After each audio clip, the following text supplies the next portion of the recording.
Kluivert usai gagal membawa PSSI memecat Patrick Kluivert usai gagal membawa timnas lolos ke Piala Dunia.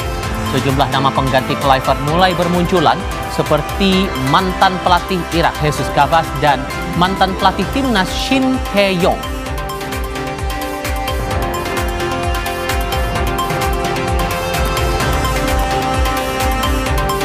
Pesinetron sekaligus terpidana kasus narkoba Ahmad Zoni dipindahkan ke Lapas Nusa Kambangan Cilacap, Jawa Tengah yang memiliki pengamanan super ketat.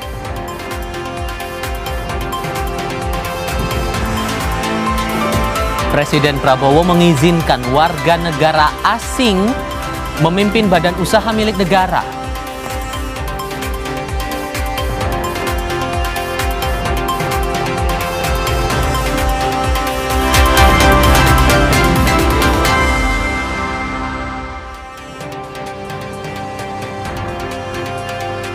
Halo, selamat sore saudara, Anda menyaksikan program Kompas Petang bersama saya Masih Sertarigan. Dan saya Tifal Solesa, hanya di Kompas TV, independen terpercaya. Hari ini 16 Oktober 2025. Laporan pertama datang dari Jakarta. Diduga akibat pecah ban, sebuah minibus mengalami kecelakaan tunggal di ruas tol Wiyoto Wiono, Matraman, Jakarta Timur pada Kamis siang.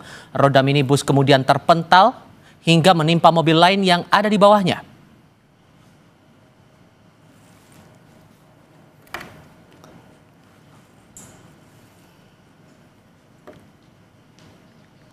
Minibus ringsek setelah mengalami kecelakaan tunggal dan terguling di kilometer 4 meter 600 Matraman, Jakarta Timur. Pengemudi dan penumpang langsung dibawa ke rumah sakit terdekat. Saat kecelakaan terjadi, roda minibus terpental hingga menimpa kendaraan lain yang ada di bawah tol. Pengemudi mobil tersebut tidak mengalami luka. Akibat kecelakaan ini, kemacetan panjang tak terhindarkan beberapa kilometer dari arah Cawang menuju Tanjung Priok.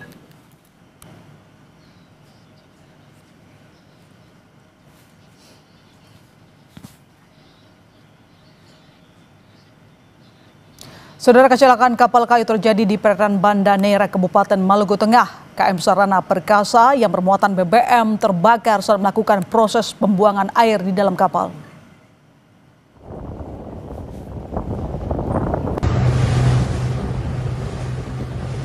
Inilah detik-detik kecelakaan kapal kayu KM Sarana Perkasa di perairan puluhan Gunung Api Banda Neira, Kabupaten Maluku Tengah. Kebakaran terjadi saat ABK kapal melakukan proses pembuangan air di dalam kapal menggunakan pompa Alkon. Namun secara tiba-tiba kapal terbakar. Insiden ini terjadi pada pukul 10.30 waktu Indonesia Timur.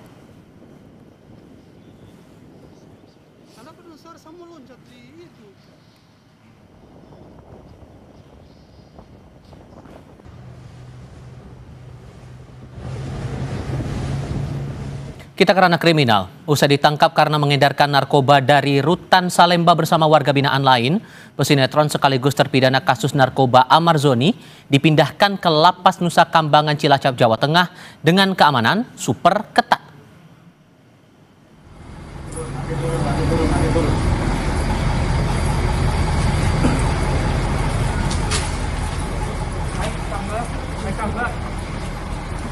Terpidana kasus narkoba Ahmad Zoni dipindahkan ke Nusa Kambangan bersama 5 terpidana lain.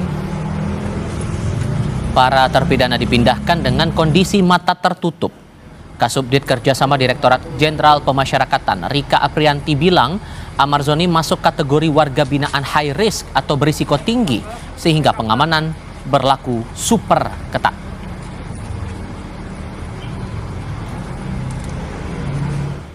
Tiba di Nusa Kambangan, terpidana Ahmad Zoni akan ditempatkan di lapas super maksimum sehingga pengamanan diterapkan super ketat. Tujuannya untuk melindungi lapas rutan dari peredaran narkoba dan gangguan lain agar warga binaan dapat menyadari kesalahannya dan tidak mengulangi perbuatan serupa. Beberapa kategori memenuhi persyaratan untuk Ahmad Zoni masuk dalam kategori high risk. Beberapa pelanggaran kasus narkoba yang sudah dilakukan yang sekarang juga masih dalam proses hukum dan terus berjalan. Jadi tidak pandang bulu, siapapun itu terbukti melakukan pelanggaran narkoba khususnya, maka salah satu treatment yang diberikan adalah pemindahan ke lapas super maksimum Nusa Kambangan. Minta maaf kepada masyarakat semuanya yang sudah kecewa sama saya. Inilah permintaan maaf pesinetron Amar Zoni pada tahun 2023 usai kembali ditangkap atas kasus penyalahgunaan narkoba. Keterlibatan Amar Zoni di kasus narkoba saat itu menambah daftar panjang ikut sertanya Amar Zoni menggunakan barang haram tersebut. Di tahun 2017, Amar Zoni juga pernah ditangkap dan direhabilitasi. Namun tak jera, ia kembali melakukan kejahatan serupa. Saya meminta maaf kepada masyarakat semuanya yang sudah kecewa sama saya. Saya dikenal dengan prestasi saya, begitupun saya dikenal dengan kesalahan yang saya buat. Dan saya tidak takut untuk mengakui saya salah. Yang terakhir, kali ini Amar Zoni terlibat peredaran narkotika dari dalam rutan Salemba, Jakarta Pusat saat dirinya sedang menjalani hukuman penjara selama 4 tahun sejak kembali tersandung kasus narkoba tahun 2024. Dalam razia narapidana ditemukan barang bukti sabu dan ganja. Pada saudara AZ menyampaikan bahwa dia mendapatkan dari saudara MR. Tetapi ketika memang dalam proses pemeriksaan, dari MR pun juga menyampaikan dia mendapatkan dari saudara AZ, sehingga mereka saling tuding. Untuk sabunnya ini total bruto ya 17,91 gram. Kemudian untuk ganjanya 24,84 gram. Tergolong warga binaan dengan resiko tinggi, hari ini Amar Zoni dipindahkan ke Pulau Nusa Kambangan dengan pengamanan super ketat. Akibat kasus ini, Amar Zoni dan jaringannya terancam hukuman penjara seumur hidup. Tim Liputan, Kompas TV. Terpidana Amar Zoni menjadi terpidana berisiko tinggi sehingga dipindahkan ke Lapas Nusa Kambangan. Pengamanan diterapkan super ketat bagi Amar. Lalu apa makna terpidana high risk ini sehingga harus diterapkan pengamanan super ketat? Kami diskusikan ini bersama psikolog forensik Reza Indragiri. Pak Reza dengan Tifa, selamat sore Pak. Selamat sore. Terima kasih sudah bergabung bersama kami.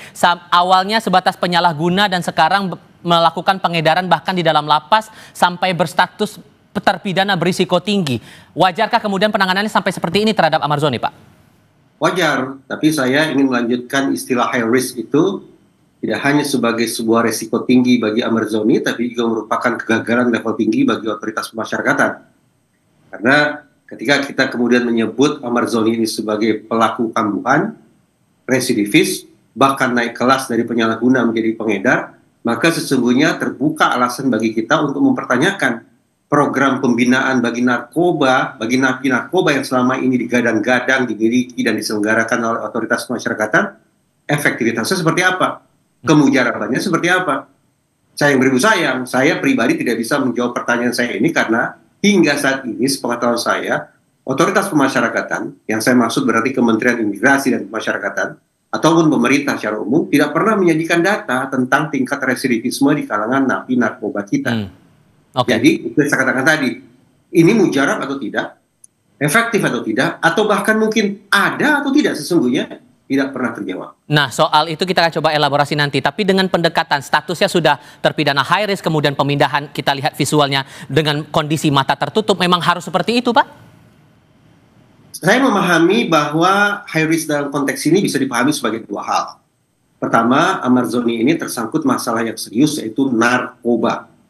Keberadaan Undang-Undang Psikotropika memberikan alasan kepada kita untuk memposisikan masalah semacam ini sebagai masalah yang memang serius dan harus disikapi secara luar biasa. Itu satu. Yang kedua, mudah-mudahan tidak terjadi. Saya khawatir bahwa Amar Zoni ini komorbid, bahwa di samping punya masalah obat-obatan, mungkin ada masalah-masalah kejiwaan lainnya.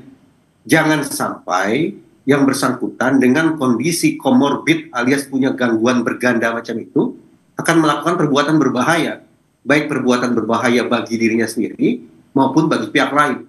Nah, paling tidak atas dasar dua hal ini, saya memaknai high risk yang dikenakan kepada Amarzoni.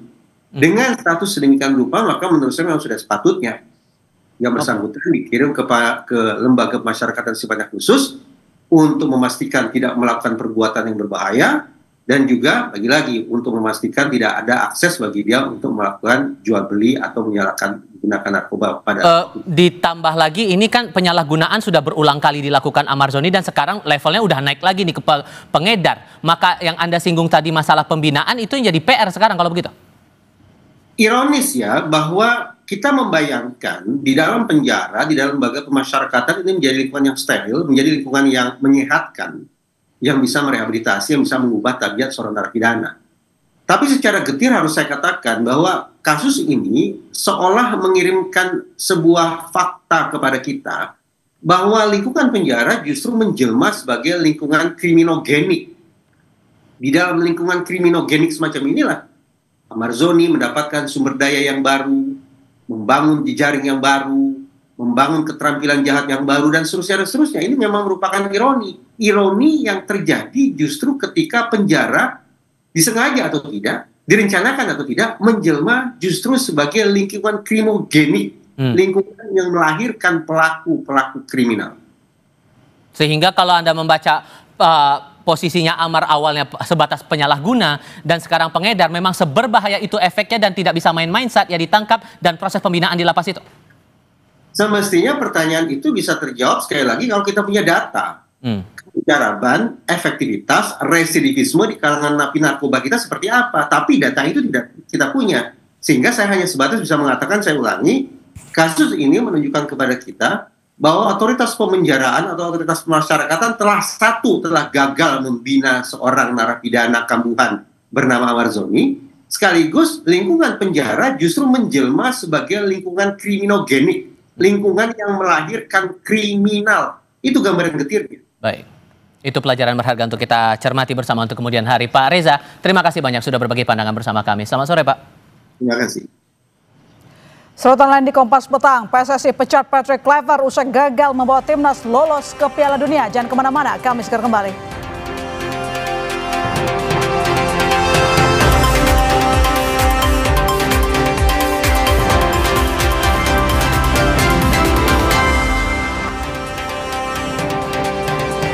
Saudara, PSSI resmi mengakhiri kerjasama dengan Patrick Kluivert dan tim kepelatihan asal Belanda dari seluruh level timnas Indonesia menyusul kegagalan lolos ke Piala Dunia 2026. Patrick Kluivert dipecat sebagai pelatih timnas Indonesia. Persatuan Sepak Bola Seluruh Indonesia PSSI mengumumkan pemecatannya di akun resmi PSSI. PSSI dan tim kepelatihan tim nasional Indonesia telah sepakat untuk mengakhiri kerjasama lebih awal melalui mekanisme mutual termination. Sebelumnya, mereka terikat kontrak kerjasama selama 2 tahun. Pemecatan dilakukan setelah Kluivert gagal membawa Indonesia lolos ke Piala Dunia 2026. Skuad Garuda tersingkir setelah kalah dari Arab Saudi 2-3 dan Irak 0-1 di putaran keempat babak kualifikasi Grup B pada Oktober ini. Dalam akun Instagram resminya, Ketua Umum PSSI Erick Thohir mengunggah foto pelatih timnas Indonesia Patrick Kluivert dan menyampaikan terima kasih atas kontribusi selama hampir 12 bulan untuk PSSI dan timnas Indonesia. PSSI dan Kluivert serta tim kepelatihan sepakat untuk mengakhiri kerjasama. Erick juga berterima kasih untuk seluruh supporter, pemain beserta keluarga dan ofisial yang sudah berjuang dan memberikan dukungan untuk timnas. Erick akan melakukan evaluasi dan menentukan target bagi timnas Indonesia berikutnya untuk bisa masuk ranking 100 besar FIFA, Piala Asia 2027 dan Piala Dunia 2030. Patrick Kluivert resmi ditunjuk menukangi timnas Indonesia pada awal Januari 2025. Selama 10 bulan membesut timnas, dari 8 pertandingan, ex-legenda Barcelona ini meraih 3 kemenangan, sekali imbang dan 4 kekalahan. 2 kekalahan diantaranya memupus langkah Garuda ke Piala Dunia 2026. Dari 8 pertandingan itu, timnas mencetak 11 gol dan 15 kali kebobolan.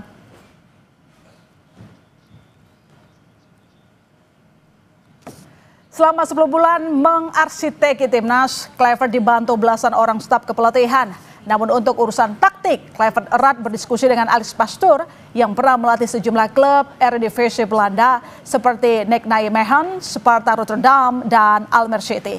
Ada juga Danny Lansat, ex-gelandang timnas Belanda yang pernah menjadi asisten pelatih di sejumlah klub Eropa dan Liga Arab.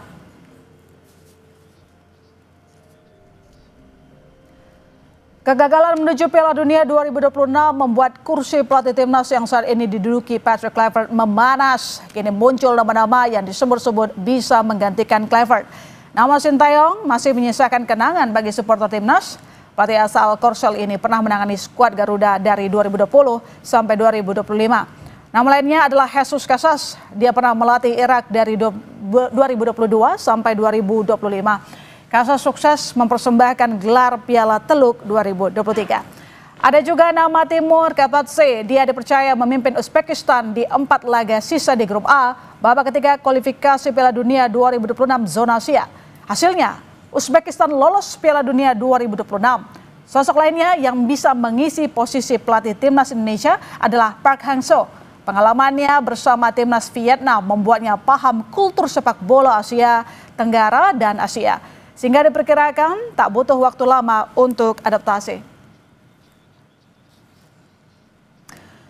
Nama lain yang juga mencuat di publik sebagai pengganti Patrick Kluivert sebagai arsitek timnas Garuda, 2 nama juru taktik yang berada di Liga Super, yakni Bojan Hodak, pelatih Persib Bandung yang menangani Persib sejak Juli 2023 hingga saat ini. Bojan memiliki lisensi kepelatihan Pro UEFA. Nama lain Jan Olde Rickarik yang menangani Dewa United sejak Januari 2023. Ia juga mengantongi lisensi kepelatihan Pro UEFA.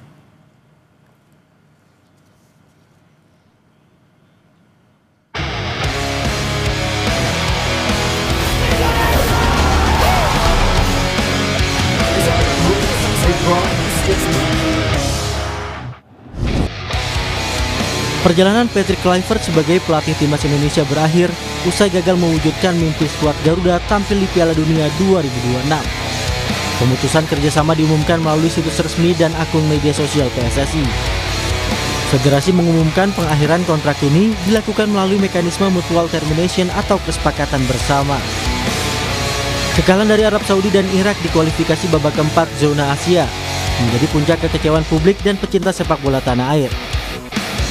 Melawan Arab Saudi, timnas kalah 2-3. 2 gol Indonesia dicetak Kevin Dix melalui penalti. Mimpi timnas tampil di Piala Dunia 2026 musnah usai timnas kembali menelan kekalahan 0-1 dari Irak. Setelah Kluivert dipecat, publik menanti sosok juru ramu baru timnas usai kegagalan timnas ke Piala Dunia 2026. Analis sepak bola Gita Suwondo menyebut sejumlah sosok seperti mantan pelatih Irak Jesus Kafas atau mantan pelatih PSM Makassar Bernardo Tavares bisa dipertimbangkan untuk menduduki posisi pelatih timnas. Baik, jadi kedepannya saya pikir juga harus ada pelatih yang bisa memegang kamar ganti. Artinya benar-benar pemain itu hormat kepada dia. Kemudian dia juga punya track record yang baik. Kalau kita lihat dalam negeri, ada Bernardo Tavares yang baru saja mundur dari PSM Makassar. Kemudian mantan pelatih Irak ya, Jesus Casas. Dia juga kan sedang tidak punya pekerjaan sekarang. Kenapa tidak dilakukan? Karena dia bisa membawa Irak sampai sejauh ini, setidaknya masuk ke round 3, dan di round 3 juga cukup berhasil saat itu, walaupun tidak sampai berakhir round 3. Banyak sebenarnya pelatih-pelatih yang lebih punya rekor baik dibandingkan dengan Patrick Kluivert. Soal kegagalan timnas masuk Piala Dunia dan pemecatannya, Kluivert mengucapkan terima kasih pada supporter, pemain, staf, dan Erick Thohir. Kini publik menanti siapa sosok yang akan membersamai timnas dalam agenda terdekat, yakni sejumlah uji coba internasional bertajuk FIFA Matchday edisi November 2025 antara 10 hingga 18 November 2025. Selain untuk meningkatkan posisi di ranking FIFA, laga-laga di FIFA Matchday ini juga bisa menjadi ajang persiapan timnas Indonesia menghadapi Piala Asia 2027 pada 7 Januari hingga 5 Februari 2027.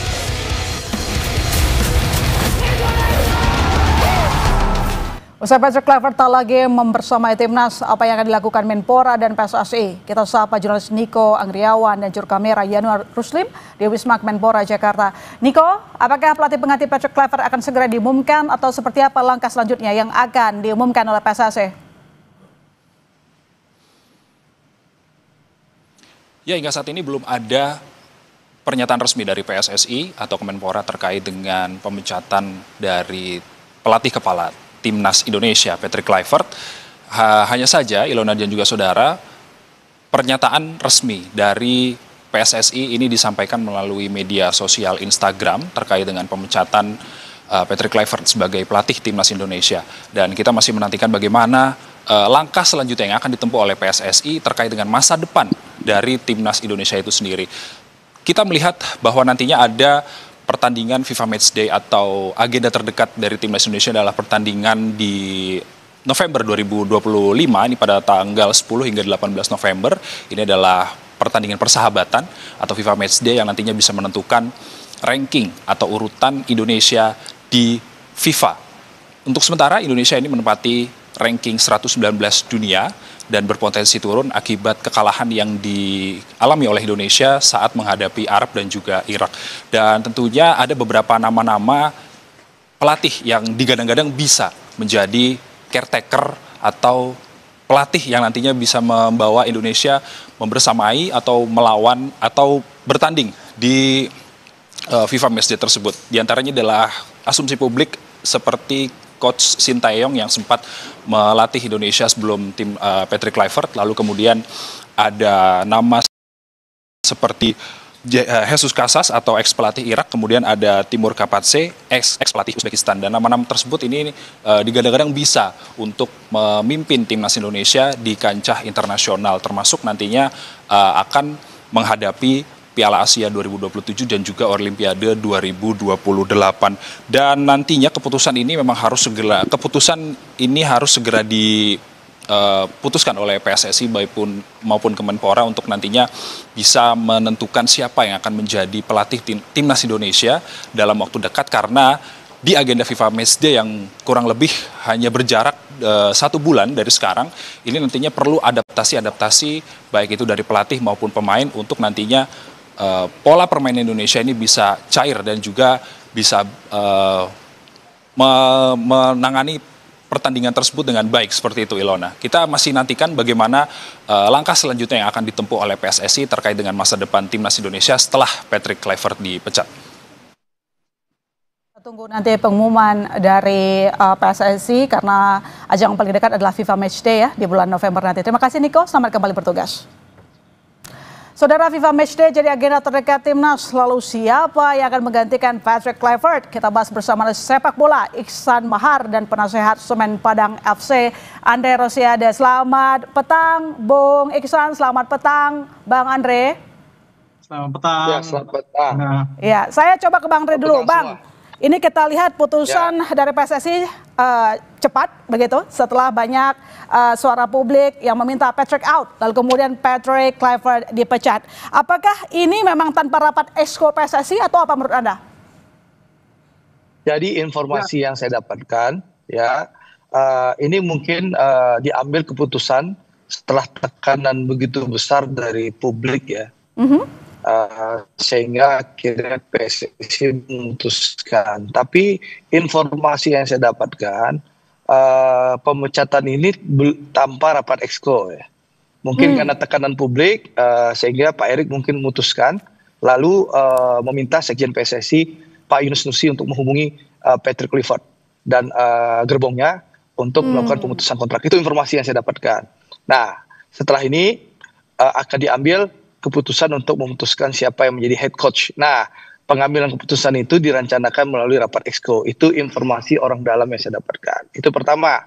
Yang kedua, siapa yang akan menjadi pelatih selanjutnya? Itu tentu kewenangan federasi yang melalui rapat exco nanti memutuskan siapa yang akan menjadi pelatih. Tapi yang penting hari ini kita apresiasi dulu bahwa Pak Erik sebagai ketua umum mendengarkan aspirasi dan jeritan para supporter yang menginginkan Patrick Kluivert out. Meskipun ada tarik-menarik, ada keinginan untuk mempertahankan, tapi ternyata alhamdulillah Pak Erik sebagai ketua umum mendengarkan aspirasi mayoritas rakyat Indonesia yang menginginkan Patrick Kluivert hengkang dari timnas Indonesia. Itu yang pertama. Yang kedua, sekali lagi kita menunggu kapan rapat exco-nya. Sampai sekarang Belum ada jadwal untuk menentukan siapa head coach. Nah, siapa? Kalau saya ya pribadi, karena FIFA Match Day itu tinggal berapa minggu lagi ya, di pertengahan November. Baik. Lalu untuk itu saya mengusulkan Coach Shin. Kenapa? Pertama, Coach Shin sudah tahu soal sepak bola dan kultur sepak bola. Oke, baik. Nanti selama ini kita masih mencicil. Oke, baik. Ya. Saya nanti mau ulas soal pengganti pelatih itu, Bang. Nanti kita bahas lagi soal pelatihnya. Kita ke topik pergantian dulu. Saya ke Bung Ihsan. Bung Ihsan, seorang pelatih yang bahkan sempat disebut oleh PSSI Sadiat Exco ya, mengatakan ini merupakan kepelatihan terbaik. Tidak ada kendala bahasa, tidak ada kendala budaya, dikontrak 2 tahun, tapi diputus kontrak tengah jalan setelah gagal bawa timnas ke Piala Dunia. Dan sekarang dipecat bahkan tanpa rapat Exco. Menurut Anda kenapa? Ya, ini menunjukkan bahwa ada kesalahan keputusan yang dilakukan oleh federasi ketika memutuskan untuk mengganti Coach Shin dengan Patrick Kluivert. Karena jika kita melihat pergantian itu pun kemarin juga berlaku dengan sangat tidak smooth. Bahkan ada pertemuan Exco ketika Januari lalu untuk mengganti Coach Shin, tapi juga kan akhirnya tidak diumumkan secara langsung, tapi di-spill perlahan-lahan hingga akhirnya itu menjadi bola panas, hingga akhirnya keesokan harinya PSSI melakukan konferensi pers untuk mengumumkan bahwa Coach Shin telah tidak lagi bekerjasama dengan PSSI. Bahkan Coach Shin pun baru diumumkan Senin paginya, hanya berjarak sekitar 2 jam sebelum PSSI melakukan konferensi pers.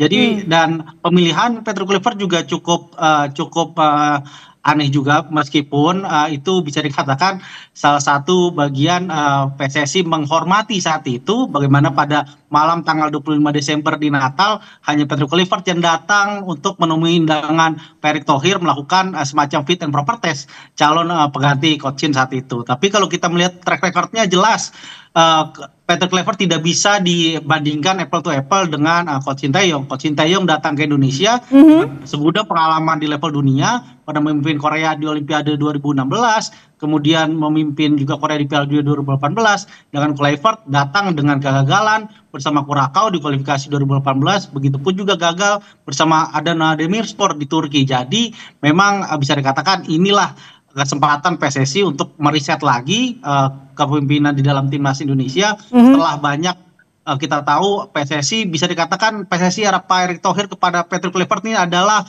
PSSI di mana memberikan pelayanan yang paling terbaik bagi pelatih timnas Indonesia yang dikatakan pelatih impor timnas Indonesia, karena untuk pertama kali pelatih diberikan kebebasan sebebas-bebasnya memilih staf khusus, memilih pemain naturalisasi sendiri. Jadi tapi hasilnya ternyata belum sesuai dengan target dan juga ekspektasi publik. Oke, Bang Andre, kalau kita lihat kan yang terjadi adalah pengumuman pemecatan terhadap Kluivert itu cepat dan diumumkan melalui Instagram yang disebut oleh Bung Ihsan tadi. Apakah ini merupakan pertanda sudah tidak bisa ditawar lagi kemarahan publik karena gagal timnas masuk ke Piala Dunia 2026? Ya, awalnya saya yang tangkap kan ada pihak yang ingin mempertahankan Patrick Kluivert. Siapa Bang? Siapa Bang yang ingin mempertahankan Bang? Ya sudahlah, kita tahu sama tahu. Lebih banyak yang nahan atau lebih banyak yang ingin Patrick Kluivert out, Bang? Ya, kalau saya tangkap suasana kebatinan waktu itu mayoritas Exco menginginkan Patrick Kluivert out. Tapi ada pihak yang ingin mempertahankan. Tapi melihat bola salju, tsunami, air bah yang begitu besar dari supporter Indonesia yang menginginkan Patrick Kluivert out, akhirnya tentu tidak bisa ditahan. Akhirnya tanpa rapat Exco pun Ketua Umum melalui Instagram Federasi mengumumkan pemecatan Patrick Kluivert. Saya rasa ini menunjukkan Pak Erick sangat paham ya keinginan masyarakat, ya meskipun agak terlambat tentu patut kita apresiasi bahwa beliau mengikuti arus besar yang menginginkan Patrick Kluivert out. Apalagi sih mau dipertahankan ya, seorang Patrick Kluivert sudah gagal, lalu tidak punya etika, lalu seperti pelatih Tarkam hanya datang di saat pertandingan mau ada gitu loh. Jadi sehingga saya rasa alasan untuk mempertahankan tidak ada lagi. Nah, alhamdulillah sudah diumumkan, tentu kita apresiasi. Nah, tinggal sekarang kita menunggu nih kapan rapat exco dan harapannya harus cepat karena apa? Iya, Karena FIFA match baik. day sudah di depan mata. Itu yang kita Tinggal tunggu. berapa minggu Kita lagi. tunggu Bang nanti siapa penggantinya. Kalau tadi Abang mengatakan Sinteyong, apakah memungkinkan Sinteyong akan kembali dan Sinteyong mau untuk melatih Indonesia? Nanti kita bahas lagi, tetap bersama kami saudara di Kompas Petang.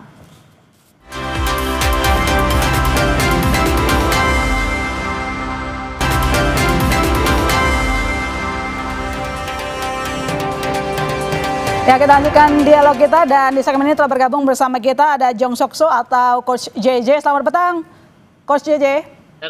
Halo, selamat sore ya, selamat sore. Selamat sore. Tadi di segmen sebelumnya, tadi Bang Andre mengatakan bahwa pelatih yang harusnya bisa kembali melatih timnas adalah Sinteyong. Nah, pertanyaannya adalah, Coach Sinteyong udah tahu belum kalau misalnya ada pemecatan terhadap Kluivert? Sudah tahu, saya tadi udah cek juga, dan saya sudah kirim link, ternyata dia sudah tahu duluan gitu. Sudah tahu duluan, apa responnya? Ya, nggak ada respon apa-apa sih, cuman ya udah lihat dan tahu aja gitu. Dan ya saya bilang, saya kan bercanda, Coaching kayaknya harus balik deh, soalnya banyak masyarakat Indonesia menginginkan gitu. Terus ya Coaching bilang, saya juga bercanda kan, maksudnya setengah bercanda. Coaching saya coba buatkan posisi buat coachnya gitu. Saya kan bercanda. Saya bukan siapa-siapa juga, dan nggak mungkin dong saya buatkan posisi apa-apa gitu buat coaching. Tapi saya bercanda begitu. Coaching juga bilang ya udah coba aja buat gitu katanya. Tapi kalau roman-romannya tampaknya mau nggak balik lagi? Saya jujur nggak tahu. Mungkin harus lihat persyaratannya ya mungkin ya, karena biar nggak terjadi lagi. Mau lihat persyaratannya dulu. Baik, saya. Oke, baik, saya ke Bung Iksan, Anda pengennya siapa yang menggantikan Kluivert? Selain Sinteyong kan kita lihat ada beberapa daftar nama ya, katakanlah Park Hang-seo, kemudian Jesus Casas, Akira Nishino, atau bahkan mungkin ada pelatih lokal, ada Rama Darmawan, ada Hodak, ada Jan Olde. Kira-kira siapa yang bisa dengan cepat menggantikan Kluivert? Karena di bulan November nanti kita match day FIFA. Ya, kalau dari sekian tadi nama yang disebut Ilona sendiri, yang pasti Coach Rahmat Darmawan udah nggak mungkin, barusan menerima kontrak untuk Persipura di Championship musim ini. Jadi beberapa nama, tapi ya kalau saya melihat realistisnya di bulan November nanti kita menggunakan pelatih interim dulu atau caretaker dulu yang bisa diambil dari pelatih lokal misalnya, atau beberapa staf pelatih yang kemarin sudah mencoba, misalnya Coach Kurniawan atau Coach Zulkifli yang sekarang bersama Coach Indra Safri 2-3 untuk setidaknya mencoba beberapa pemain, sekaligus juga persiapan akhir bagi tim SEA Games nanti, sekaligus menggunakan nanti bulan November nanti. Jadi sekalian bisa juga digunakan seperti itu. Karena yang paling realistisnya untuk mencari pelatih baru dengan masa tengah waktu sekarang paling mungkin yaitu di bulan Maret nanti pergantian. Beberapa nama tadi kita sebutkan juga, ada Jesus Casas, ada Bernardo Tavares juga bisa jadi peluang. Tapi saya juga menyoroti kita butuh pelatih yang benar-benar sudah paham persaingan di Asia, sudah paham juga bagaimana. Kalau yang udah paham Asia itu biasanya ada Park Hang-seo, dia di melatih Vietnam, dia semifinal Asian Games tembus, runner up Piala Asia U23 juga tembus. Jadi Anda lebih milih itu? Saya lebih condong kita berubah sedikit haluan dari timur, agak sedikit timur ke atasnya lagi ke Jepang. Ada yang misalkan yang sekarang juga pelatih tim U23 Jepang, juga pernah juara tim U23 Asia. Jadi ada peluang itu. Begitupun juga saya juga bisa menyoroti salah satunya mantan pelatih timnas Qatar yang bawa Qatar juara Piala Asia pertama, Felix Sanchez. Dia juga pernah juga menjadi direktur film Asia dan juga di Aspire Academy Doha. Jadi dia punya juga nggak cuma bisa melatih pemain-pemain diaspora, tapi juga bisa membangun kultur sepak bola lokal dengan pembinaan yang baik. Selain Park Hang, mungkin bagaimana dengan Coach Sinteyong, Bung Iksan? Kalau Sinteyong kan beberapa kali sudah mengukir sejarah, salah satunya lolos 16 besar Piala Asia ya? Ya, tentu Coach Shin juga seharusnya menjadi salah satu pertimbangan. Tapi pertanyaannya, maukah federasi tanda kutip menjilat ludahnya sendiri seperti itu? Apalagi tadi saya juga siang berhubungan dengan beberapa teman yang juga kenalan juga dengan Coach Shin di Korea, mereka juga ada tanya tuh, kira-kira mereka juga sudah mendengar hanya setengah jam setelah PSSI mengeluarkan rilis melalui resminya. Baik. Mereka juga bertanya kira-kira potensi gimana, dan mereka ingin tanya dulu kondisi di Indonesia seperti apa nih.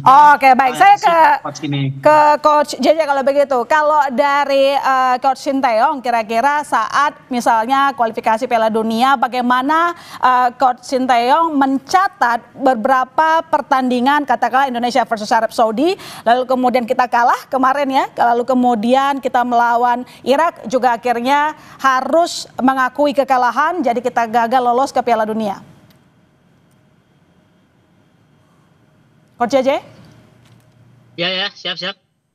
Ya, bagaimana pandangan dari Coach Shin Tae-yong atas 2 pertandingan akhir sebelum kita akhirnya gagal menuju Piala Dunia kemarin?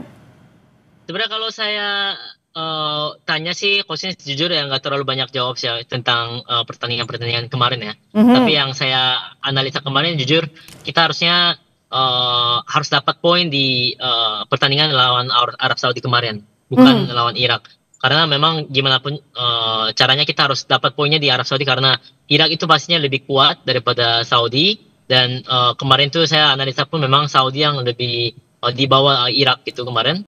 Dan juga kita terlalu lengah lini depan dan lini belakang saat lawan Saudi kemarin. Itu yang mungkin dimanfaatkan dengan baik oleh pemain-pemain Saudi kemarin. Akhirnya kita sampai kebobolan 3, bahkan bisa lebih banyak kemasukan gol sebenarnya, tetapi untungnya Martin Paes bisa tepis dengan baik. Jadi kalau Coach Shin sendiri greget nggak melihat line up pemain kemarin, mungkin terutama lawan Arab?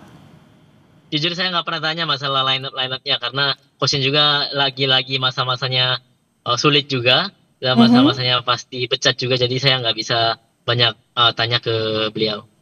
Tapi sejauh ini Coach Shin kangen nggak untuk melatih timnas? Sering ngobrol dong di belakang. Saya melatih timnas Indonesia kangen apa enggak tahu, tetapi dia kangen Indonesia itu udah pasti bang. Nah, kangen, tapi mau nggak kira-kira? Saya nggak bilang nggak ada potensi, itu aja. Nggak ada potensi? Saya bilang nggak ada, saya nggak bilang nggak ada potensi. Tapi tadi Anda mengatakan kan mau lihat syaratnya dulu. Nah, kira-kira kalau ditawarin syarat seperti apa yang diinginkan, yang mungkin akan diaminkan oleh Coach Shin Tae-yong? Saya jujur harus tanya dulu ya, mungkin sama Coach Shin baru tahu. Tetapi ya maksud saya, kalau saya jadi Coach Shin mungkin memikirkan persyaratan yang tidak membuat tidak terjadi lagi kejadian yang sama seperti kemarin mungkin. Tapi sekarang udah ada yang hubungin ke Shin Tae-yong nggak kira-kira? Tadi ada juga, barusan juga ada. Siapa? Barusan ada. Udah ada yang hubungin, nawarin untuk balik ke Indonesia? Enggak, kalau itu nggak ada. Tapi saya aja yang kontak-kontakan udah. Tadi kan Anda mengatakan sempat jangan sampai ada kejadian mengulang yang lalu, yang pahit. Apa itu, Bung Jeje? Ya bagaimanapun round 3 ini kita udah jalankan, dan menurut saya juga sudah bagus secara prestasi, udah peringkat 3 dan tinggal beberapa pertandingan kita bisa loloskan Piala Dunia langsung gitu sebenarnya dalam rencana kita. Jadi tanpa perlu kita lolos ke round 4, tetapi langsung Piala Dunia. Tetapi kan diberhentikan di tengah jalan tanpa ada alasan yang jelas gitu. Nah itu yang mungkin membuat kami itu ya, timnya Shin Tae-yong ini ya sangat-sangat merasa sedih sebenarnya dan kecewa itu. Dan setelah itu sekarang masalahnya udah gagal lolos Piala Dunia, tetapi mau panggil lagi coachnya itu kayaknya takutnya terjadi lagi gitu kan, takutnya trauma.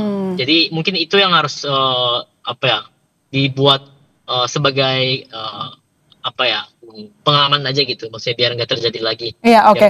Diulangi lagi gitu kejadian yang sama. Iya, Bang Andre, itu jawaban dari Coach JJ. Ada pengalaman yang tidak mengenakan, trauma, diputus di tengah jalan kontraknya. Jadi kalau disuruh balik ke Indonesia, kok tampaknya belum ada kepastian. Jadi kira-kira sebesar apa peluang Shin Tae-yong akan mau kembali melatih timnas, Bang Andre?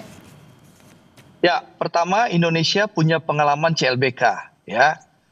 Dulu Benny Dolo pernah dipecat, lalu diangkat lagi jadi pelatih timnas. Alfred Riedel juga pernah dipecat, diangkat lagi. Ivan Kolev juga pernah dipecat, diangkat lagi jadi pelatih timnas. Jadi sudah punya pengalaman 3 kali CLBK ya.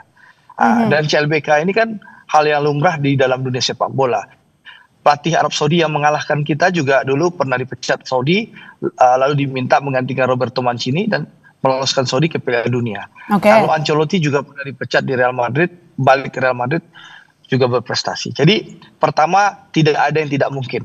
Bisa saja coachin ini diputuskan oleh rapat exco nanti, rapat exco ke depan untuk bisa menjadi pelatih timnas. Jadi tidak ada yang tidak mungkin. Itu pertama. Yang kedua, apa keuntungan kita mengambil coachin?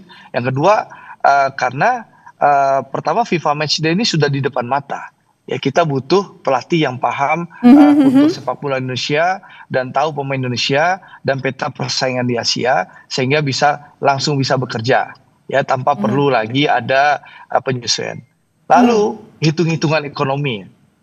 Sampai saat ini kita kan masih nyicil tuh sama coachin kompensasi. Nah di depan mata kita harus melakukan pembayaran kompensasi yang besar kepada Petro Clifford. Nah menurut saya ya kalau kita ambil coachin kan kompensasi yang selama ini kita bayarkan bisa dijadikan pembayaran gajinya coachin. Iya, tapi kalau kita yang mau, tapi kalau coach Sinteyong yang nggak mau gimana Bang? Itu mereka butuh kejelasan, jangan sampai pengalaman buruk terulang lagi internalnya gitu. Pihak coachin tentu akan menanyakan berbagai pihak. Tapi saya kan sama JJ pernah ketemu coachin berapa bulan yang lalu di Seoul. Saya menangkap betapa cintanya Sinteyong sama Indonesia. Jadi kalau ada ajakan untuk kembali ke Indonesia, insya Allah beliau karena cinta ke Indonesia akan menerima kembali.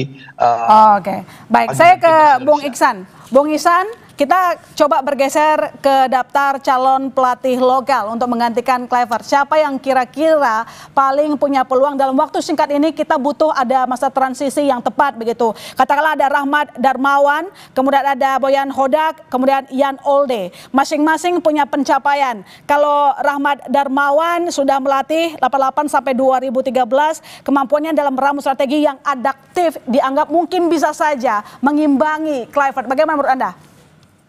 Ya kalau jelas Coach Rahmat udah tidak mungkin ya buat memegang timnas lagi karena dia baru hitungan 2 hari yang lalu memulai latihan sebagai pelatih baru Persipura. Kalau begitu bagaimana dengan Boyan dan juga Olde?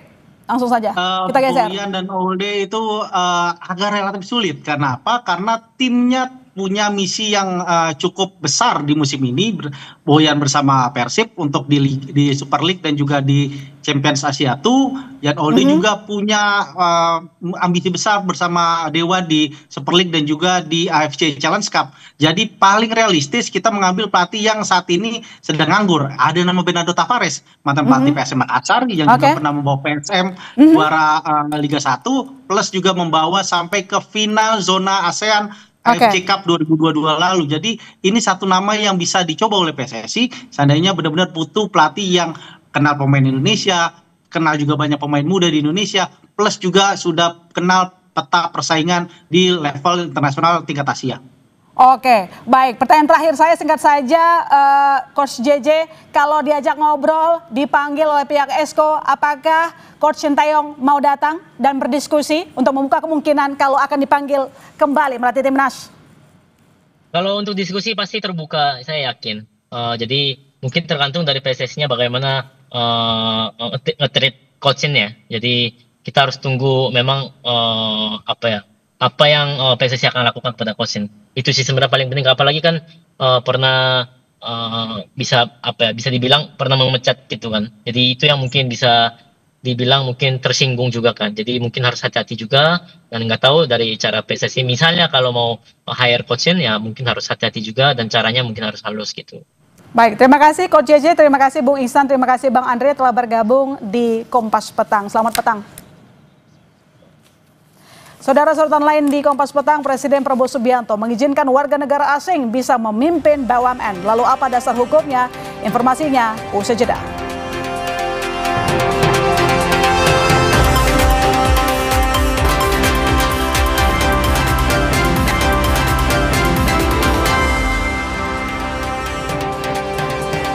Saya Tifal Solesa melanjutkan Kompas Petang, Saudara. Presiden Prabowo Subianto mengizinkan warga negara asing bisa memimpin badan usaha milik negara. Hal ini dipertegas Prabowo dengan mengubah regulasi yang mengizinkan ekspatriat menjadi pimpinan di BUMN. Dalam dialog bersama Chairman Forbes di Jakarta Rabu kemarin, Prabowo mengaku telah menginstruksikan manajemen BPI Danantara menjalankan bisnisnya dengan standar internasional, termasuk mencari talenta terbaik yang berasal dari luar negeri. Selain itu, Prabowo juga memerintahkan pimpinan Danantara merasionalisasi jumlah BUMN. Ia ingin memangkas jumlah BUMN dari sekitar 1.000 menjadi hanya 200-an unit. Dengan pemangkasan itu diharapkan bisa meningkatkan pendapatan BUMN di Indonesia. I've given direction to the chairman of the Danantara to rationalize everything, cut down from the 1,000 state-owned enterprise maybe to more rational figure, maybe 200 or 230, 240, and then run them with international standards. And I've changed the regulations.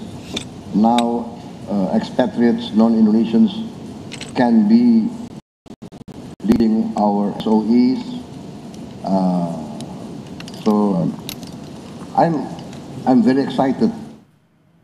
Menanggapi pernyataan Presiden Prabowo yang mengizinkan warga negara asing memimpin BUMN, anggota Komisi 6 DPR RI fraksi PDI Perjuangan Darmadi Durianto bilang hal itu diperbolehkan dalam Undang-Undang BUMN yang baru, sehingga menurutnya melalui pertimbangan Presiden, Kepala BP BUMN bisa mencari talenta dari luar untuk memperbaiki kinerja BUMN.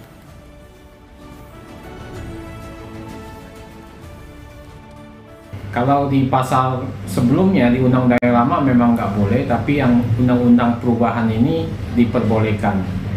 Nah, tentu saja ini pertimbangan presiden, karena kan semua harus persetujuan presiden pemilihan direksi dan komisaris BUMN.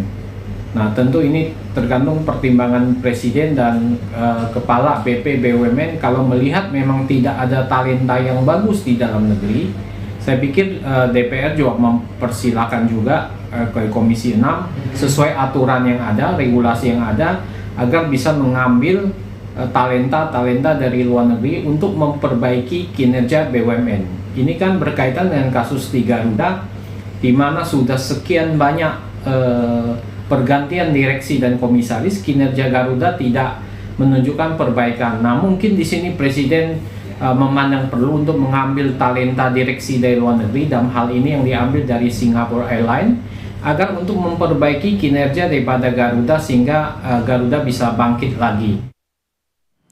Presiden Prabowo mengaku sudah mengubah regulasi yang memperbolehkan ekspatriat atau warga negara asing memimpin BUMN. Hal ini disebut Prabowo agar pengelolaan BUMN bisa mengikuti standar internasional. Lalu tepatkah mengangkat orang asing memimpin BUMN serta-merta mampu mengubah sistem dan kultur BUMN yang masih berkinerja buruk? Kami diskusikan hal ini bersama tenaga ahli utama Badan Komunikasi Pemerintah Fitra Faisal dan peneliti dan litigasi strategis Selios Muhammad Saleh. Selamat sore semuanya dengan Tifal, apa kabar? Selamat sore, Mas Tifal. Terima kasih sudah bergabung bersama kami. Mas Fitra, tolong koreksi kalau saya keliru. Saya sudah menelusuri isi dari revisi terbaru Undang-Undang BUMN, tapi belum ada yang saya temukan istilah diizinkan warga negara asing untuk masuk dalam jajaran direksi BUMN, termasuk di pasal 43C soal pengangkatan anggota direksi. Syaratnya masih WNI. Jadi kalau kata Pak Prabowo sudah mengubah regulasi yang mana ya, Mas? Iya, jadi sebenarnya begini Mas ya, kalau kita bicara best practice-nya ini sudah terjadi di Garuda ya, jadi tidak ada peraturan yang kemudian dilanggar karena memang sudah menjadi best practice secara internasional juga. Nah, sebenarnya message-nya begini Mas, sebelum kita kemudian bicara mengenai hal yang terlalu teknis, message-nya adalah pembenahan BUMN secara profesional dan juga menyeluruh. Nah, itu sebenarnya message yang disampaikan oleh Pak Presiden. Dan ini juga di Garuda juga sudah mulai ditempatkan ya, tenaga-tenaga kerja yang profesional, yang mampu atau dinilai mampu untuk kemudian menjaga marwah BUMN. Nah, tetapi yang pada pelaksanaannya ya, ini Pak Pandu juga sempat menyampaikan, Pak Rosan juga sempat menyampaikan bahwa ini kan melebarkan portofolio ya. Jadi tidak hanya kita bicara mengenai bagaimana talenta-talenta terbaik Indonesia yang juga bisa menempati posisi-posisi teratas di BUMN, tetapi di sisi yang lain kita juga bisa membuka peluang. Jadi semua itu at the same cluster dalam satu cohort. Nah semuanya itu bisa kemudian dilihat ya talenta-talentanya. Oke, sorry saya potong Mas. Oke, praktiknya sudah berjalan, tapi biar kita clear juga secara aturan, apakah sebetulnya sudah ada regulasi yang ada sebelum revisi BUMN bahwa ekspatriat? Jadi kalau misalnya regulasinya yang mana tuh Mas? Apa yang tadi disampaikan juga oleh Pak Rosan, itu kan tidak ada aturan yang dilanggar begitu ya. Jadi kalau dari sisi ini sudah best practice-nya sudah terjadi. Nah yang kedua adalah kalau kita bicara mengenai prioritasnya sebagaimana yang juga disampaikan oleh Pak Pandu, itu adalah tetap prioritas WNI ya. Tapi kita membuka talent pool juga dari tempat yang lain. Nah, kita melihat bagaimana di domestik Indonesia, bagaimana talenta Indonesia yang ada di luar negeri, diaspora, itu juga merupakan salah satu mapping kita terhadap tenaga-tenaga kerja profesional. Dan bahkan as we speak, Pak Presiden juga sedang menggroom ya talenta-talenta muda profesional yang memang pada akhirnya untuk mengisi posisi-posisi yang strategis tersebut. Yang landasan hukumnya adalah apa, Mas? Kenapa? Yang landasan hukumnya adalah apa kalau begitu? Yang landasan hukumnya sudah ada Undang-Undang BUMN yang sudah keluar dan memang itu yang sudah terjadi. Nah itu jadi nggak ada istilah WNA loh Mas yang saya cari di sini dalam undang-undang terbaru itu. Ya, ini kan kita tidak bicara undang-undang BUMN ANSI ya, tapi kita bicara mengenai undang-undang ketenagakerjaan yang mana itu sebenarnya sudah menjadi semacam the whole ecosystem dari bagaimana kita bisa mempekerjakan orang ya di state-owned companies dan juga di tempat-tempat yang lain. Gitu. Jadi sebenarnya dalam konteks ini peraturan perundang-undangan itu sudah berjalan gitu. Baik, Mas Saleh, kalau melihat hal ini, kebijakan yang diambil oleh pemerintah, sesungguhnya ada nggak presiden atau contoh kasus bahwa BUMN kita dipimpin oleh warga negara asing dan hasilnya positif? Ya, jadi kita harus refer kembali pernyataan Pak Prabowo yang menyatakan dia telah menyediakan regulasi ya yang memungkinkan WNA untuk memimpin BUMN. Faktanya, silakan dicek ya Undang-Undang BUMN tidak ada satupun ketentuan dalam Undang-Undang BUMN yang direvisi terbaru. Ada beberapa kategori ya yang soal jabatan BP BUMN, Badan Pengelola Investasi atau Danantara, holding investasi, holding operasional, direksi Perum dan Persero, tidak ada satupun yang mengatur soal ya syarat itu bisa diduduki oleh WNA. Itu dulu yang pertama. Artinya tidak ada dasar hukum yang bisa memastikan ya WNA itu bisa duduk sebagai pimpinan BUMN. Itu satu. Terus yang kedua, ini kontradiksi dengan narasi nasionalisme ekonomi dan kedaulatan ya yang sering disampaikan oleh Pak Prabowo dan Pak Prabowo sering menyampaikan anti asing dan sebagainya. Ini membuka pertanyaan serius soal konsistensi nasionalisme pemerintahan jika BUMN sebagai simbol kedaulatan ekonomi dapat dipimpin oleh WNA. Maka klaim anti asing yang selama ini sering dilekatkan pada berbagai elemen-elemen yang kontra terhadap pemerintah justru kontraproduktif. Oke, kembali ke pertanyaan saya. Pernah nggak ada contoh kasus BUMN kita dipimpin ekspatriat dan hasilnya positif, Mas? Tidak ada. Kita belum pernah melihat praktek ya BUMN itu dipimpin oleh ekspatriat. Misalkan untuk kasus Garuda ya. Hari ini beberapa pimpinannya itu kan saat ini direktur utamanya itu dari purnawirawan TNI. Kemudian beberapa anggota direktur itu ditunjuk dari ekspatriat. Tapi kalau kita lihat ya laporan keuangan semester 1 tahun 2025, kerugian bersih dari Garuda itu 2,39 triliun atau naik 41,371%. Artinya tidak ada relevansinya mau siapapun direkturnya sepanjang tata kelola BUMN itu sendiri tidak diperbaiki maka akan sia-sia. Oke, Mas Fitra, ini diragukan konsistensi soal semangat nasionalisme ekonomi itu. Menurut Mas Saleh, gimana menanggapi itu? Ya, tidak ada yang dilanggar. Pertama, dalam konteks nasionalisme kita harus melihat bagaimana Benedict Anderson memaknai nasionalisme. Dalam konteks Sabang sampai Merauke kita bicara mengenai marwah bangsa, dan dalam konteks marwah bangsa itu kita harus juga melihat bagaimana BUMN itu dikelola secara profesional. Nah, kalau kita bicara mengenai profesionalisme, kita bicara mengenai bukan nasionalisme dalam arti sempit. gitu ya. Apa yang disampaikan oleh Pak Presiden mengenai antek asing adalah kalau kita didominasi asing, tidak kemudian kekuatan ekonomi itu digunakan sebesar-besarnya untuk kepentingan rakyat. Nah, ketika orang-orang asing itu diberikan peluang untuk bekerja di sini, dia harus sesuai dengan syarat konstitusional kita, di mana pengelolaan terbesar, pengelolaan sumber daya alam, sumber daya ekonomi yang berada di dalam negeri itu memang digunakan sebesar-besarnya untuk kepentingan rakyat. Oke, Nah, muncul yang kedua pertanyaan adalah barunya kalau kita begini bisa- juga, Mas. Apa jaminan dengan ekspatriat ditempatkan sebagai pemimpin BUMN, sistem kerja, kultur kerja di BUMN yang sudah dikenal masih tidak baik-baik saja bisa berubah? Ya, kita kan bicara mengenai ini peluang ya, pelebaran portofolio profesional ya. Jadi tidak ada yang bisa menjamin apakah ekspatriat, apakah dalam talenta domestik itu bisa mengubah keadaan. Tetapi yang jelas kita melihat bahwa roadmap ke depan adalah profesionalisme yang dikedepankan, dan itu sudah disampaikan berkali-kali oleh Presiden. Entah itu anak dalam negeri dan baik, dan itu menjadi prioritas, entah itu orang asing yang digunakan untuk kemudian memperbaiki kondisi itu sebagai playing field yang disediakan oleh pemerintah Indonesia. Dan dalam hal ini adalah ultimate goal-nya adalah bagaimana BUMN itu dikelola secara profesional sehingga bisa memberikan manfaat sebesar-besarnya untuk kepentingan rakyat. That is nationalism. Apabila kemudian ekspatriat itu tidak berfungsi sebagaimana layaknya ketika kita meng-hire mereka, ya sudah bisa kita keluarkan, ya cari tempat yang lain. Profesional-profesional muda yang mengelola BUMN sehingga menghasilkan keuntungan terbesar sebesar-besarnya untuk kepentingan rakyat. Maka Mas Saleh, kalau melihat rujukan dari negara lain, hal semacam ini ada juga nggak sih sebetulnya orang luar menjadi pengelola atau pimpinan BUMN di negeri yang lain begitu, Mas Saleh? Ada nggak kasus itu? Iya, di beberapa negara juga mengadopsi, tapi dengan konsep yang sangat ketat dan diikuti dengan standar regulasi yang baik. Contoh kasus di negara mana tuh? Ya, Norwegia juga memperlakukan itu, tapi dia punya regulasi. Singapura juga memperlakukan itu, tapi dia juga punya regulasinya. Pertanyaannya adalah, hari ini ada tidak regulasi yang mengatur itu? Dan apa yang disampaikan oleh Mas Fitra, dan perlu untuk disampaikan juga ke Pak Prabowo, kita tidak punya dasar hukum sampai hari ini. Dan Undang-Undang Ketenagakerjaan itu tidak bisa menjadi basis untuk melegitimasi penunjukan WNA untuk memimpin BUMN. Dan problem kita di BUMN itu adalah problem pure pada tata kelola. Misalkan kalau kita lihat dari 16 perkara korupsi BUMN dari tahun 2000 sampai tahun 2024, itu total kerugian keuangan negara itu 83,3 triliun, setara dengan 15% dari total PMN kita. Itu artinya kita punya problem yang sangat struktural.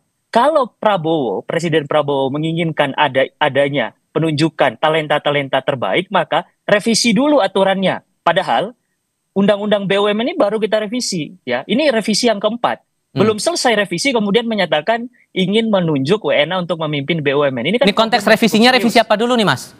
Iya, ya katanya kan sudah menyediakan regulasi, tapi faktanya kita bisa cek, silakan dibuka, ya, draft Undang-Undang BUMN perubahan keempat itu tidak ada satupun ketentuan yang membolehkan itu. Oke, kalau semangatnya untuk profesionalisme, meningkatkan profesionalisme di BUMN, selama ini Anda catatannya gimana, Mas Saleh? Ya, baiknya kita perbaiki tata kelola BUMN dulu secara struktural, ya, dari hulu ke hilir, ya, diperbaiki, dan kita perlu kembali kepada spirit, ya, konsistensi nasionalisme ekonomi yang digaungkan oleh pemerintahan Prabowo, bahwa simbol kedaulatan ekonomi itu, ya, ada di BUMN. Dan nasionalisme sejati bukan menolak asing, tetapi memastikan sistem transparansi profesional dan akuntabel. Dan itu harus dikedepankan oleh Pak Prabowo. Jaminan transparansinya nih Mas Fitra, gimana menjawab itu? Ya, semua dikelola secara transparan, apalagi kan BUMN ini ada juga sebagian besar, apalagi yang besar-besar ini juga sudah terbuka gitu ya, laporan keuangan bisa dilihat segala macam, itu sudah memenuhi aspek transparansi.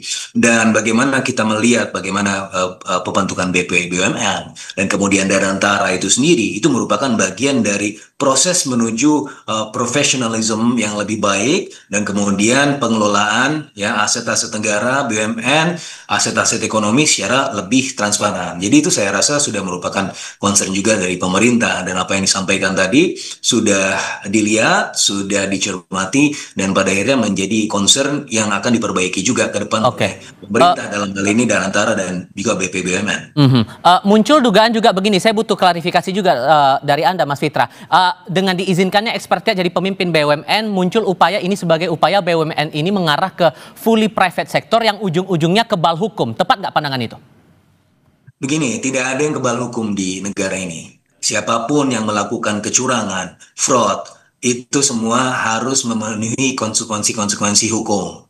Nah, oleh karenanya ini tidak artinya bahwa ini akan menuju sebenarnya fully corporate, karena kalau kita bicara mengenai apa sih definisi dari state-owned companies, itu adalah bagian dari upaya pemerintah untuk mengelola sumber-sumber kekayaan negara sebesar-besarnya untuk kepentingan rakyat sesuai dengan amanat konstitusi, yang memang dia memiliki aspek untuk meningkatkan return, profit, dan seterusnya. Tetapi pada akhirnya, pada gilirannya itu adalah aspek untuk kemudian menguatkan pembangunan ekonomi di Indonesia. Jadi saya rasa tidak perlu muncul kekhawatiran-kekhawatiran seperti itu, karena memang Presiden sudah melihat bahwa ini semua yang paling penting adalah sesuai dengan konstitusi. Dan ketika kita bicara konstitusi, bahwa beneficiaries terbesar dari konstitusi itu adalah rakyat. Mas Saleh, wajar nggak kalau ada kekhawatiran itu? Sangat wajar ya, karena ketentuan pasal 3Y Undang-Undang BUMN perubahan keempat itu menyatakan bahwa kepala BP BUMN, organ dan pegawai tidak dapat diminta pertanggungjawaban hukum atas kerugian jika membuktikan bahwa ada itikat baik dalam kegiatannya. Padahal membuktikan itikat baik itu sangat sumir.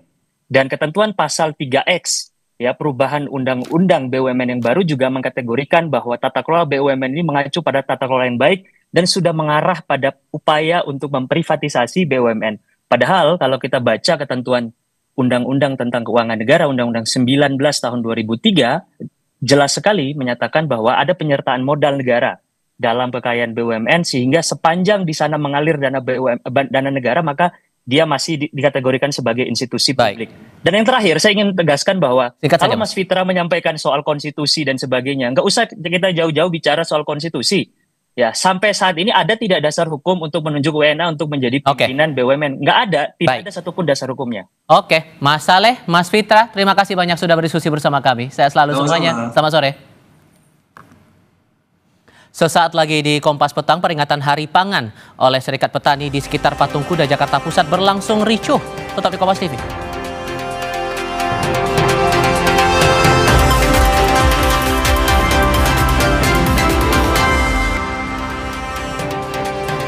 Saudara, unjuk rasa anggota Serikat Petani Indonesia memperingati Hari Pangan Sedunia di sekitar Patung Kuda, Jakarta Pusat berlangsung ricuh.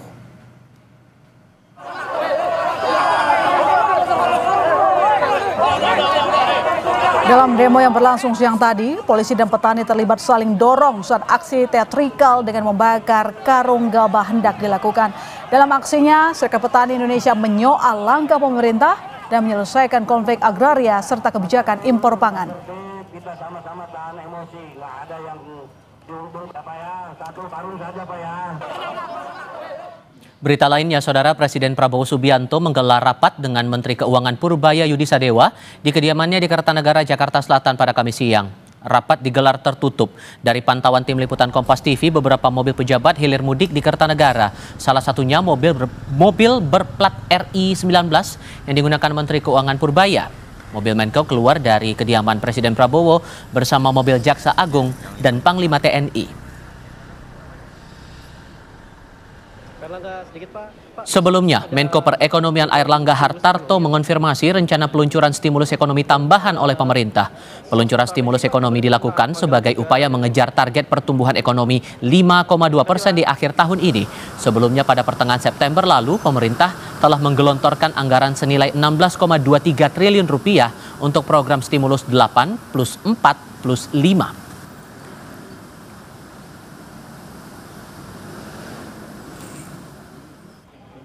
Besok ada kabar pengumuman stimulus ekonomi ya Pak? rencananya begitu. Seputar apa sih Pak? Kabarnya tentang anak magang juga dan lain-lain. Kecelakaan kapal kayu bermuatan BBM terjadi di perairan Banda Neira, Kabupaten Maluku Tengah. Informasi selengkapnya Kompas Petang akan segera kembali.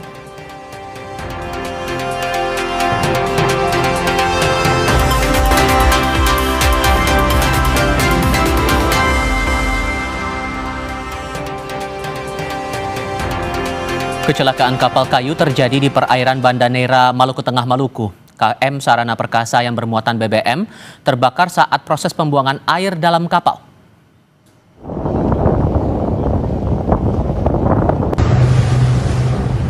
Visual menunjukkan detik-detik kecelakaan kapal kayu KM Sarana Perkasa di perairan Puluhan Agung Api Banda Neira.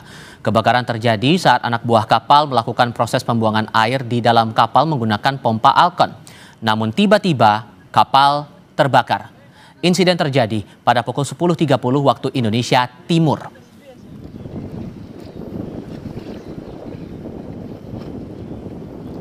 Sorotan berikutnya, usai ditangkap karena mengedarkan narkoba dari dalam rutan Salemba bersama warga binaan lainnya, sinetron sekaligus terpidana kasus narkoba Amar Zoni dipindahkan ke Lapas Nusa Kambangan, Cilacap, Jawa Tengah yang memiliki pengamanan super ketat. Terpidana kasus narkoba Amar Zoni dipindahkan ke Nusa Kambangan bersama 5 terpidana lainnya. Para terpidana dipindahkan dengan kondisi mata tertutup. Kasubdit Kerjasama Direktorat Jenderal Kemasyarakatan Rika Aprianti mengatakan Amar Zoni masuk kategori warga binaan high risk atau berisiko tinggi sehingga pengamanan diperlakukan super ketat. Tiba di Nusa Kambangan, terpidana Amar Zoni akan ditempatkan di Lapas Super Maksimum sehingga pengamanan diberlakukan super ketat. Tujuannya adalah untuk melindungi lapas rutan dari peredaran narkoba dan gangguan lainnya agar warga binaan dapat menyadari kesalahannya dan tidak mengulangi perbuatannya. Beberapa kategori memenuhi persyaratan untuk Amar Zoni masuk dalam kategori high risk.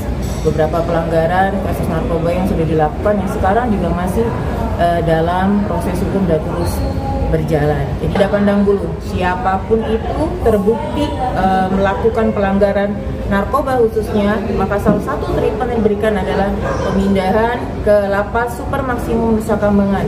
Pemerintah mendukung langkah PSSI memecat Patrick Kluivert. Lengkapnya sebentar lagi.